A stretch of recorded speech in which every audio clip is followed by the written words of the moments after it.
vậy anh tầm rong sọp bên bóng bóng đó kia sọp ở chơi ngút tức ớt cả sọ ở đây cái này ô về cả sọ ở bên đây nghiêm mà cái cả sọ về xuôi và cả sọ hai plom sọ về hai non về thì gì cái tiền ní à cái đây ngút tức anh cho lại nha đó bây giờ ngút tức à ngút tức này cũng thích nha cái đấy cái số mày thò cái này ở trên soi lưới kia đây ba lần bắt đặt cả sọ mà là bờ ngút tức cọ sọ bạn là bờ thải mình cọ cái cọ ngược wow đi vô đi trồng khang nó có luôn ngược có sao là anh đi có sao ai mà làm bao giờ à đây gì bữa anh mình có sao mình muốn tự à đây gì anh đi tôi được free mà không có nhảy là công ty ông mới tất cái đánh chim cái nào đi không à là anh đi có sao mà mình bắt con có mà nói đi chứ đi quaខ្ញុំកោតតាក្តីបច្ចេះរស់ការរបស់គ្នាបាទអត់ងូតទឹកពីមួយថ្ងៃអាទឹកមិនងូតអាសក់មិនកក់បើថានៅព្រៃសំនៅព្រៃអាដល់ពេញហើយអត់ងូតទឹកនេះខ្ជិលបដ ாய் ហើយក្បាលមានមកធំក្លិនភី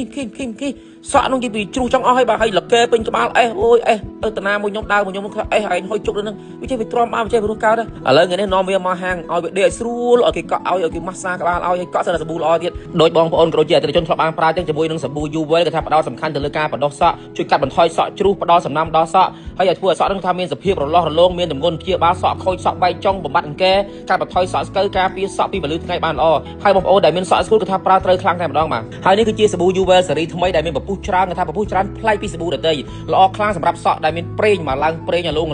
កស្អិតដីហ្នឹងគេថាសម្រាប់សក់បែបហ្នឹងគឺថាប្រើត្រូវខ្លាំងតែម្ដងសម្រាប់ជួយឲ្យសក់នឹងបានស្អាតធ្វើឲ្យសក់ទន់រលោងហើយមួយវិញទៀតងាយស្រួលសម្រាប់បងប្អូនខាងសាឡនបាទកក់មិនសូវបាទចុះសាប៊ូទេគេថាប្រើបានច្រើនបាទច្រើនដងតែម្ដងព្រោះអីវាពពុះខ្លាំងមែនទែនបាទហើយសូមបញ្ជាក់ថាស៊េរីចាស់និងស៊េរីថ្មីខាងក្រុមហ៊ុននៅតែបន្តលក់ដូចគ្នាបាទធ្វើព្រមគ្នាតែម្ដងបងប្អូនអាចត្រូវការអាចារ្យក៏បានថ្មីក៏បានហើយនេះក៏ជាផលិតផលរបស់ក្រុមហ៊ុន Uver ដែរបាទគឺជាប្រភេទ spray បាញ់បាការពារបាទកុំឲ្យសក់ខូចដោយសារការផ្លុំការគៀបការមូអីហ្នឹងបាទជួយផ្ដល់សំណើមដល់សក់និងធ្វើឲ្យសក់ទន់រលោងផងដែរហើយជួយឲ្យសក់យើងមិនជំពាក់បាទងាយស្រួលក្នុងការសិតហើយការពារពលឺកាំរស្មី UV បានល្អមែនទែនតែម្ដងបាទសម្រាប់បងប្អូនដែលមានបញ្ហាសក់ស្ងួតស្អាប់និងបាត់សំណើមអីហ្នឹងឥឡូវនេះបន្ទាប់ពីកក់សក់ឲ្យមេបានស្អាតហើយបាទស្រាលក្បាលបាទក្អូបក្បាលហើយគេថានាំមេមកញ៉ាំអីឆ្ងាញ់ទៀតហើយនេះគឺញ៉ាំនៅហាងកូរ៉េហាងជប៉ុនតែម្ដងជាមួយនឹងសាច់គោអូស្ត្រាលីសាច់គោអាមេរិកអូ